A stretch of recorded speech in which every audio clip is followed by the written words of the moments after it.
Hi all, welcome to Cricarena. Asia കപ്പിൻ്റെ 17ാമത്തെ edition ഈ വർഷമാണ് അരങ്ങേറുന്നത്. UAE ആണ് ഇതിന് ആതിഥേയത്വം വഹിക്കുന്നത്. അതായത് ദുബായിലും അതുപോലെ തന്നെ അബുദാബിയിലും വെച്ചുകൊണ്ടാണ് ഏഷ്യ കപ്പ് മത്സരങ്ങൾ നടക്കുക. ആകെ 8 ടീമുകൾ പങ്കെടുക്കുന്നുണ്ട്. ഇന്ത്യ ഇതിൽ പങ്കെടുക്കുന്നുണ്ട് എന്നുള്ളതാണ്. ഗ്രൂപ്പ് സ്റ്റേജിൽ 3 മത്സരങ്ങളാണ് ടീമിന് കളിക്കേണ്ടി വരിക. അതിനുശേഷമാണ് സൂപ്പർ 4 വരിക. ഏതായാലും ഇതിനുള്ള ഇന്ത്യയുടെ സ്ക്വാഡ് എങ്ങനെയാകും, അതിൻ്റെ ഒരു സാധ്യത ഇപ്പോൾ ടൈംസ് നൗ വിശദീകരിച്ചിട്ടുണ്ട്. അതായത് സാധ്യത സ്ക്വാഡ് പ്രസിദ്ധീകരിക്കുകയാണ് ചെയ്തിട്ടുള്ളത്. എടുത്തു പറയേണ്ട കാര്യം T20 ഫോർമാറ്റിലാണ് ഈ ഒരു ഏഷ്യ കപ്പ് നടക്കുന്നത് എന്നുള്ളതാണ്. ഏതായാലും ഇന്ത്യയുടെ സ്ക്വാഡ് ടൈംസ് നൗ പ്രസിദ്ധീകരിച്ചത് ഇങ്ങനെയാണ്. ക്യാപ്റ്റൻ ആയിക്കൊണ്ട് ഹാർദിക് പാണ്ഡ്യ ആയിരിക്കും ഉണ്ടാവുക. അതിനുശേഷം ശുഭ്മാൻ ഗിൽ ഉണ്ടാകും. സഞ്ജു സാംസണ് സ്ഥാനമുണ്ടാകും എന്നാണ് ഇവർ റിപ്പോർട്ട് ചെയ്തിട്ടുള്ളത്. ഏഷ്യ കപ്പിൽ അദ്ദേഹം ഉണ്ടാകും.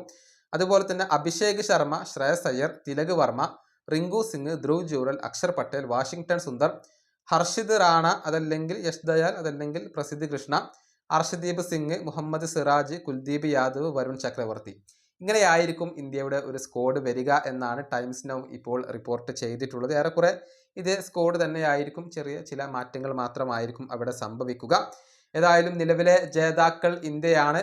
നമുക്കറിയാം, ശ്രീലങ്കയായിരുന്നു ഏറ്റവും ഒടുവിൽ നടന്ന ഏഷ്യ കപ്പിൻ്റെ കലാശ പോരാട്ടത്തിൽ ഇന്ത്യ പരാജയപ്പെടുത്തിയിരുന്നത്. ആ കിരീടം നിലനിർത്താൻ ഇന്ത്യക്ക് സാധിക്കും എന്ന് തന്നെയാണ് ഇപ്പോൾ ആരാധകർ പ്രതീക്ഷിക്കുന്നത്. ഈ വീഡിയോ അവസാനിപ്പിക്കുന്നു. അടുത്തൊരു വീണ്ടും കാണാം.